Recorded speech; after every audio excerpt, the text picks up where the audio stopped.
Ladies and gentlemen, children of the interwebs out there, Sebastian Envy, strong style nerd, strong style cinephile. Now, Team Arrow 2040 has met Team Arrow 2019.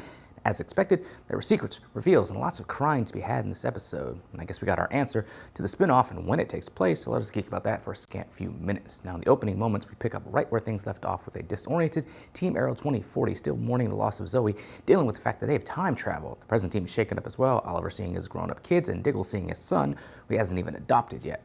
Oliver takes William and Mia back to his spot to talk, and while William is a lot quicker to embrace Oliver, literally and figuratively, Mia ain't having any part of it. Now, while this is going on, a hospital is bombed by someone in Deathstroke gear, but Argus confirms it ain't Slade or his son, leading Team 2040 to think JJ has traveled back with him, and going by the promos, I initially thought that as well.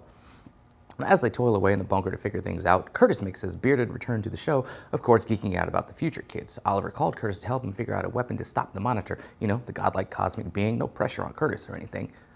Team 2040, meanwhile, plots to stop Deathstroke themselves and head to the old headquarters of the gang. They encounter Deathstroke only to find out it's Grant Wilson, the other Wilson son from our first trip to 2040 and Legends of Tomorrow, which for my money is still the best episode of Arrow. Now the team accidentally triggered a bomb, but are saved by the current team. They get back to the bunker, the two teams butt heads, leading to Team 2040, revealing what happens in the future, how it sucks, JJ, Zoe, the whole bit, shaking the present team to its core. Now this leads to some good drama between Connor and Diggle, which was expected, and Renee, also expected. Now, the team splits up to investigate things, and Mia intends upon finding and killing Grant to prevent Zoe's death.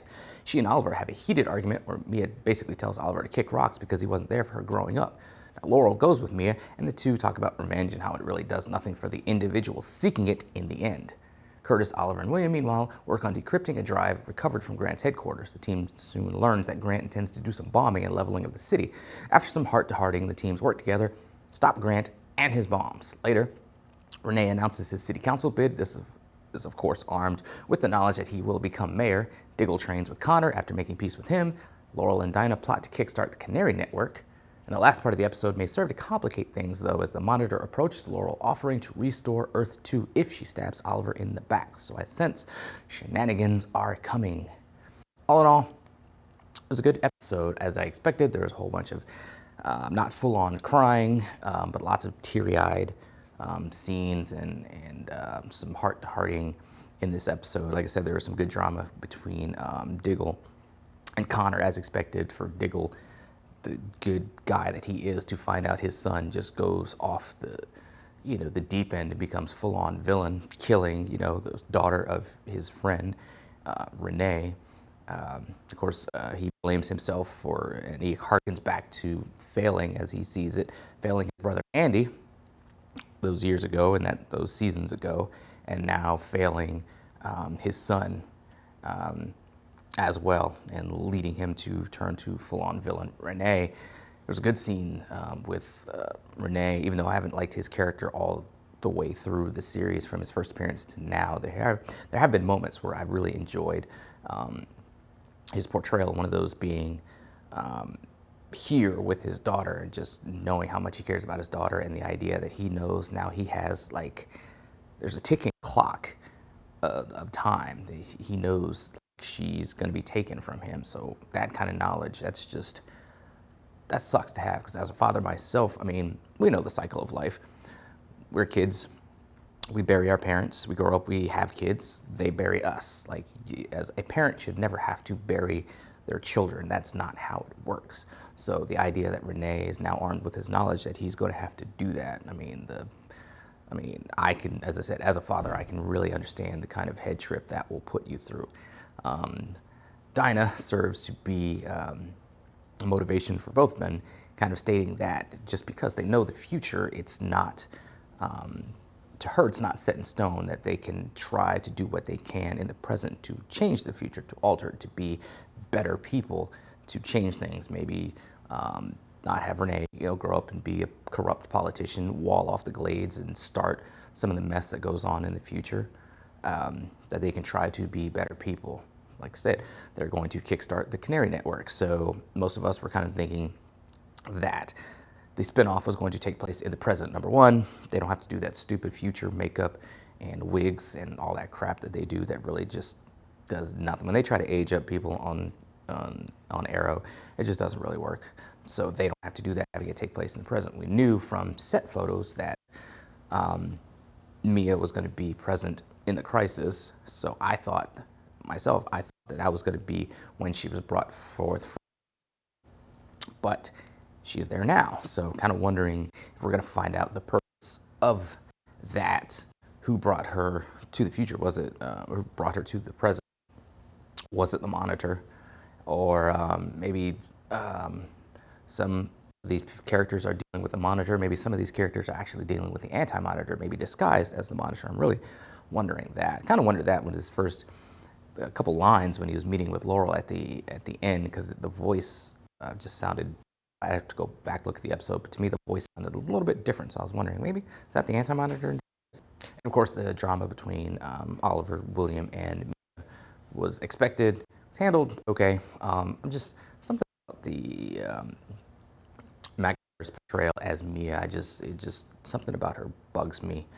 I can't put my finger on it. Something about her bugs me. Though she was totally correct, you feel the way that she did based on the story about Oliver just deciding to just leave, say kick rocks to his family to go off and save the world. But then again, he's saving the world, the universe, saving everything to ensure that his family exists. So I'm wondering if Mia is going to find out his mission and kind of have a come to Jesus moment with Oliver then and understand he did what he did.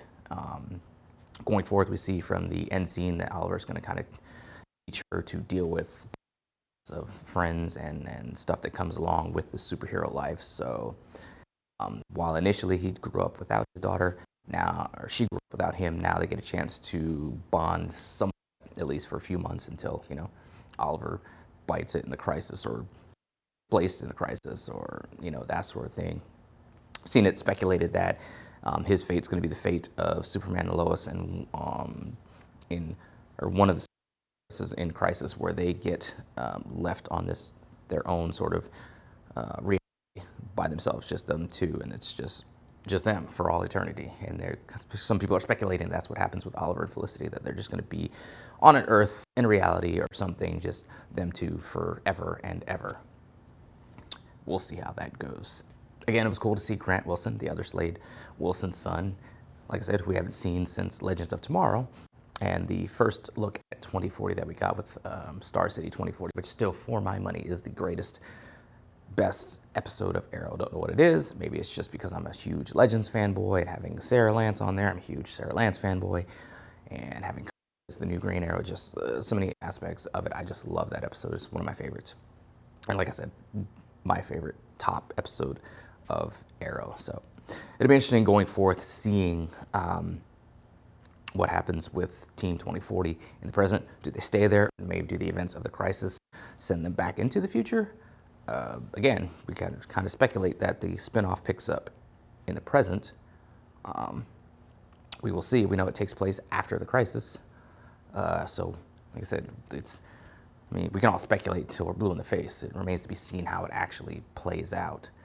It'll be interesting to see with Laurel and Dinah teaming up for the Canary Network, and the fact that Laurel has this opportunity to get her Earth back, how that's going to complicate things, because there's going to be some drama in that. One of the things I liked about the episode was the fact that they spilled the beans. Team 2040 spilled the beans right away. It wasn't drawn out over multiple episodes, and I don't know whether or not that's a fact of them not having multiple episodes to play with, or them learning from past seasons where they would draw out stuff for drama's sake for the longest time. Even on some of the other shows, like secrets are being revealed at a quicker pace, whereas I think a few seasons ago, stuff would be dragged out just for the sake of drama and those kind of things with these shows. So I think they've learned, and maybe they have stronger, better ideas than just relying on the gimmick of these secrets and keeping secrets and stretching all that kind of crap out. So maybe they've learned. We will see how it goes. Another thing that was kind of weird about the scene with Grant fighting, just the way they shot it, it was weird. We didn't see Oliver really do much of anything. We saw lots of Mia Grant, so just the way that they shot that was kind of weird. But all in all, it was a cool episode. Things were expected, happened, and it just kind of furthers, this path towards the crisis, on this crisis train that we're on. So I'm anxious to just makes me more amped up for the crisis. I'm just ready. It's this huge crossover, biggest crossover they've done. The idea of who's coming back, how they're gonna mix and match with each other, and I just can't wait to see it play out. So we'll see how it goes. Anyway, those are some of my thoughts on present tense of Arrow. What do you guys out there think? Let me know in the comments below. Follow me on social media. It's right there. Talk to me there. Talk to me here. Still got a couple more videos to come. I'm behind on the Flash just because I'm just really not enamored with the season, so I'm not really jazzed to talk about it. I guess maybe I should do an all-inclusive episode of video of the episodes thus far, just to kind of get it out of the way. I don't know.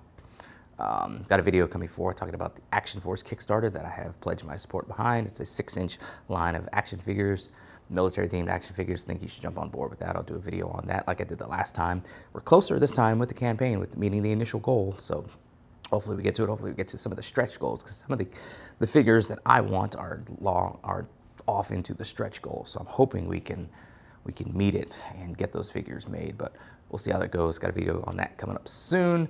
No wrestling for a few weeks, but you can still catch up with CWF TV every week on the CWF channel. Check that out. Check my channel out for more videos, some stop motion stuff, these Let Us Geeks. Check out some of my short films from the past. Working on a couple things that we're gonna get together and get started on here in the next couple weeks. Maybe we'll get in front of the cameras for at least one of them before the end of 2019.